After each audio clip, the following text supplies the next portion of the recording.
रामकृष्ण परमहंस को गले का कैंसर हुआ था। गले के कैंसर की वजह से उनकी मौत हुई है। डॉक्टर ने कहा कि अब ये आखिरी घड़ी है उनकी, अब थोड़े दिन में वो चल बसेंगे। तब उनकी पत्नी है शारदा रोने लगी।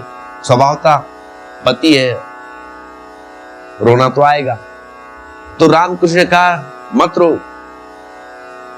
क्योंकि जो मरेगा वह तो शरीर मरेगा, वह तो मरा हुआ ही है, लेकिन जो जिंदा है वह कभी नहीं मरेगा। और ध्यान रखना, मेरे मरने के बाद तुम चूड़ियां नहीं तोड़ना तुम्हारी। आपको पता नहीं होगा कि रामकृष्ण परमहंस की पत्नी जो शारदा देवी है वह अकेली स्त्री है पूरे भारत के इतिहास में जो पति मरने के बाद भी जिसने चूड़ियां नहीं तोड़ी, सुहागन रही। क्योंकि रामकृष्ण परमहंस का ऑर्डर था कि चूड़ियां मत तोड़ना।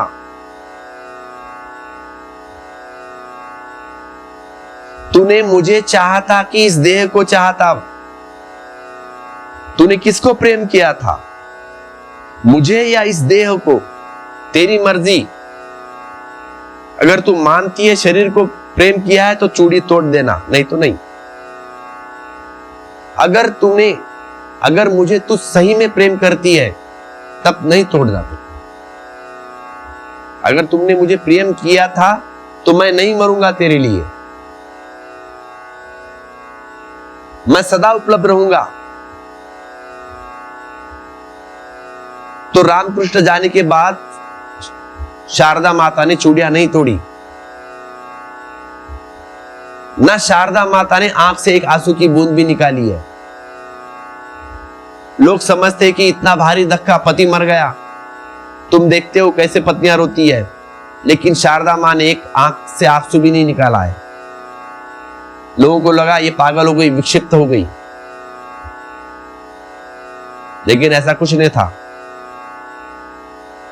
मरने के बाद शारदा माता ने सब काम वैसे ही जारी रखे जो पहले करती थी वो। जैसे रामकृष्ण जिंदा है, रोज सुबह सुबेरे वहां आती थी, बिस्तर पे उठाती थी परमहंस जी को।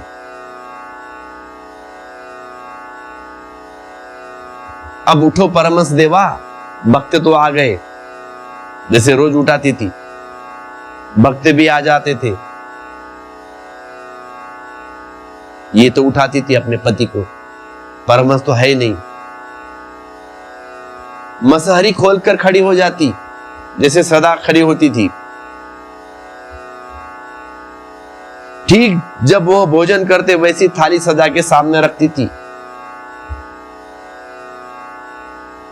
और बाहर आकर भक्तों तो कहती थी कि परमहंस देवा खाना खा रहे। अब उनके भक्त हंसते भी थे और रोते भी थे, हंसने वाले भी थे, रोने वाले थे। ये औरत पागल हो गई है, परमहंस तो नहीं रही है, थाली सजा के बैठी है और पंखा भी हिलाती है। अब कोई तुम्हारा जैसा आदमी होता तो कहता कि ये भाई पागल हो गई, ले जाओ उसे अस्पताल। लेकिन बात कुछ अलग थी। अगर प्रेम की आंख न हो तो वहां कोई भी न था।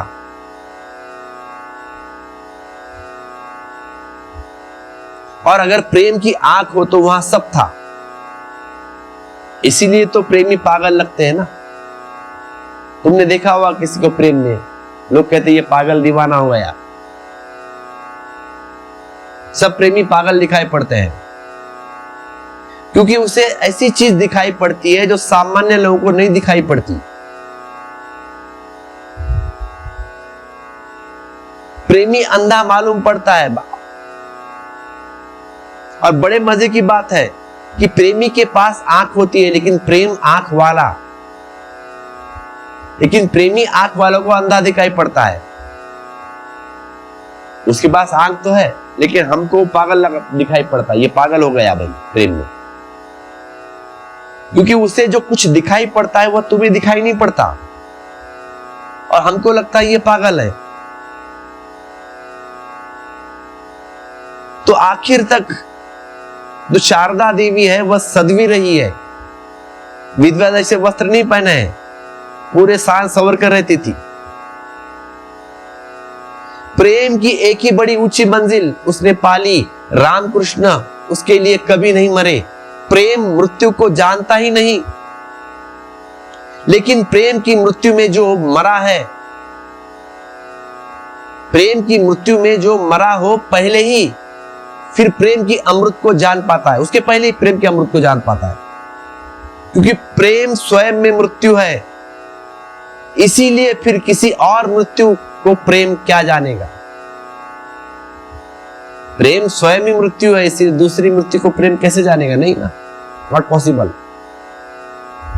नहीं, समय का और स्थान का कोई अंतर नहीं। प्रेम सब फासले मिटा देता है, एक ही फासला है और वह अप्रेम का। एक ही दूरी है, वह है अप्रेम की। जब तक तुम्हारे जीवन में अप्रेम है तब तक तुम सभी से दूर हो।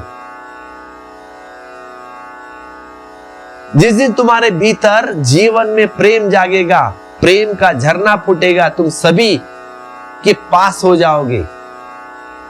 और तुमने एक के साथ भी अगर प्रेम का नाता जोड़ लिया तो तुम पाओगे कि तुम्हें प्रेम का स्वाद मिल गया। फिर एक से क्या जोड़ना, फिर सभी से जोड़ लेना, फिर सर्व से जोड़ लेना। फिर सर्व से जोड़ा जा भी सकता है। प्रेम तो पाठ है प्रार्थना का।